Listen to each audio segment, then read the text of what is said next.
Christian धर्म भी बड़ा तेज हो रखा है, कन्वर्ट कर रहा है हिंदुओं को। दिल्ली में भी हो रहा है क्या काम? नहीं हो रहा ना? ध्यान रखना, हो रहा, ध्यान रखना थोड़ा। जैसे ही फादर दिखे उसे ग्रांड फादर दिखा देना। ప్రైజ్ ది లార్డ్ ఫ్రెండ్స్ ఇందాక మీరు వీడియోలో ఉన్న ఒక చిన్న క్లిప్ చూశారు. ఇతని పేరు కన్హయ్య మిత్తల్. ఇతను ఏ విధంగా మాట్లాడాడో మీరందరూ విన్నారు. ఇంతకీ ఇతను మొత్తానికి ఏం మాట్లాడాడో, ఎందుకు ఇంత కాంట్రవర్సీ ఇతను క్రియేట్ చేశాడో అనే దాని కొరకు ఈ వీడియో తీయడం జరిగింది. ఫ్రెండ్స్, ఈ వీడియోస్ నేను కావాలని మీ ముందు తీసుకుని వస్తున్నాను. దయచేసి భారతదేశంలో జరుగుతున్న సమస్యలు ఏదైతే ఉన్నాయో, క్రైస్తవులపైన ఏ విధంగా ఈడ్చిపడుతున్నారో ఒకసారి మీరు ఈ వీడియోస్ ద్వారా చూస్తారని, తెలుసుకుంటారని నేను నమ్ముతున్నాను. సో దయచేసి ఈ వీడియో మీరు క్లియర్గా చూడండి. దీని తర్వాత నేను నా అభిప్రాయం చెప్తాను. क्रिश्चियन धर्म भी बड़ा तेज हो रखा है, कन्वर्ट कर रहा है हिंदुओं को। दिल्ली में भी हो रहा है क्या काम? नहीं हो रहा ना? ध्यान रखना, हो रहा, नहीं हो रहा ना? ध्यान रखना, हो रहा, ध्यान रखना थोड़ा। जैसे ही फादर दिखे उसे ग्रांड फादर दिखा देना। मैं गया भी अफ्रीका, युगांडा, तो वहां की प्रधानमंत्री से मुझे मिलने का मौका मिला।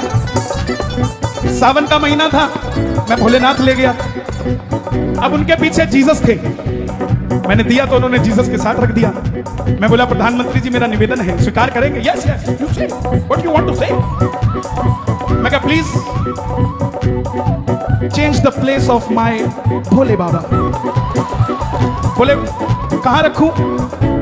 थोड़ा ऊपर रख दीजिए। बोले, ऊपर क्यों रखना है? मैं ये फादर हैं, ये ग्रैंड फादर हैं, तो ग्रैंड फादर फादर के ऊपर होता है। इसलिए सुन लेना, जो लोग धर्म बदलने की बात करते हैं क्रिश्चियन, तुम्हारे सांता क्लॉज का भरोसा नहीं आएगा कि नहीं आएगा? हमारे वाले बजरंग बली का भरोसा घोटा लेके ही आएगा। और अब की बार 25 दिसंबर अगर हिंदू हो ना, तो डूब के मर जाना अगर घर के अंदर पौधा लेके आते हो तुम। ఇందాక చూశారు కదా ఫ్రెండ్స్, ఇతను ఏ విధంగా మాట్లాడుతున్నాడో. ఇతడు కావాలని ఒక కాంట్రవర్సీ క్రియేట్ చేస్తున్నాడు. వాస్తవంగా కొన్ని రోజుల క్రితం ఇతను ఎవరో కూడా ఎవరికి తెలియదు నార్త్ ఇండియాలో. కానీ ఫేమస్ అవ్వడానికి కావాల్సిన ఒక రిలీజన్ మీద వేయాల్సిన బురద, వాళ్లకు టార్గెట్ చేయాల్సినదంతా టార్గెట్ చేస్తూ పాపులర్ అవ్వడానికి ఇతను యుగాండా వెళ్ళాడు. యుగాండాలో అక్కడ ప్రధానమంత్రితో కలిశాడు. ప్రధానమంత్రి సీట్ వెనుకలో యేసుక్రీస్తు విగ్రహం అనేది ఉంది, లేదా ఫోటో అనేది ఉంది. ఇతను అక్కడ ఆ ప్రధానమంత్రికి ఒక గిఫ్ట్ ఇచ్చాడు. ఆ గిఫ్ట్ ఏంటిదంటే కనుక భోలే శంకర్ విగ్రహము. గిఫ్ట్ ఇచ్చిన తర్వాత ప్రధాని ఆ గిఫ్ట్ అనేది పక్కన పెట్టాడు. అయితే ఇతను అన్నాడంట, మీరు ఈ విగ్రహం ఏదైతే ఉందో మీరు దయచేసి వేరే ప్లేస్లో పెట్టండి అని అన్నాడంట. అయితే ప్రధాని అడిగిన మాట, ఎక్కడ పెట్టాలి అని అడిగాడు. ఇతను చెప్తున్న మాట ఏంటిదంటే, ఈ ఫోటో ఏంటిది అని యేసుక్రీస్తు ఫోటో వైపు చూసి అడిగిండంట. అయితే ప్రధాని చెప్పాడు, ఇతను మా ఫాదర్ అని చెప్పాడంట.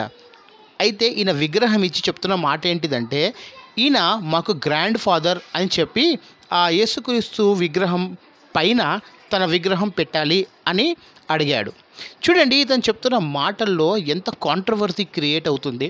సరే, ఏ మతమైనా ఉండొచ్చు, ఏ కులమైనా ఉండొచ్చు, అందరు సమానమే అని అన్నప్పుడు ఒక దేవుడు ఇంకొక దేవుడికి నువ్వు గొప్ప దేవుడు, నేను గొప్ప దేవుడు అని చెప్పడం కన్నా ఒక రిలీజియన్కి రెస్పెక్ట్ ఇవ్వడం అనేది చాలా ఇంపార్టెంట్.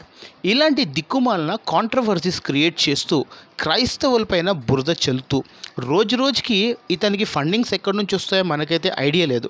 కానీ ఇతడు చెప్తున్న ప్రతి మాటలో క్రైస్తవుడు కనిపిస్తూ ఉంటాడు. ప్రతి మాటలో క్రిస్టియానిటీ గురించే ఏదో ఒకటి బురద చల్లుతూ ఉంటాడు. అలాంటి సమయంలో దేవుడు ఇతని మీద కోపం చూపెట్టడా? దేవుడి చేతిలో ఇతను పడ్డాడంటే ఇతన్ని ఎవ్వరూ ఆపలేరు. అందుకే కొన్ని రోజుల తర్వాత ఇలాంటోడు చేసిన ఒక పెద్ద పని ఏంటిదంటే క్షమాపణ అడిగాడు. ఎలా క్షమాపణ అడిగాడో, ఇలా రెచ్చగొట్టిన తర్వాత ఆయన చెప్తున్న క్షమాపణలో ఎంత కాంట్రవర్సీ క్రియేట్ అవుతుందో అది కూడా మీరు ఒకసారి వినాలి. సో ఈ వీడియో మీకు ఒకవేళ నచ్చినట్లయితే, అతను ఏ విధంగా అయితే అతను సారీ చెప్పాడో ఆ సారీ నిజంగా యాక్సెప్టబులా కాదా, క్రైస్తవులు నిజంగా ఆ సారీని యాక్సెప్ట్ చేస్తారా చేయరా అనేది నేను నెక్స్ట్ వీడియోలో మీకు చూపెడతాను. సో అప్పటి వరకు ఫ్రెండ్స్, దయచేసి మీకు ఈ వీడియోస్ నచ్చినట్లయితే మీరు ఈ వీడియోకి షేర్ చేయడానికి ట్రై చేయండి.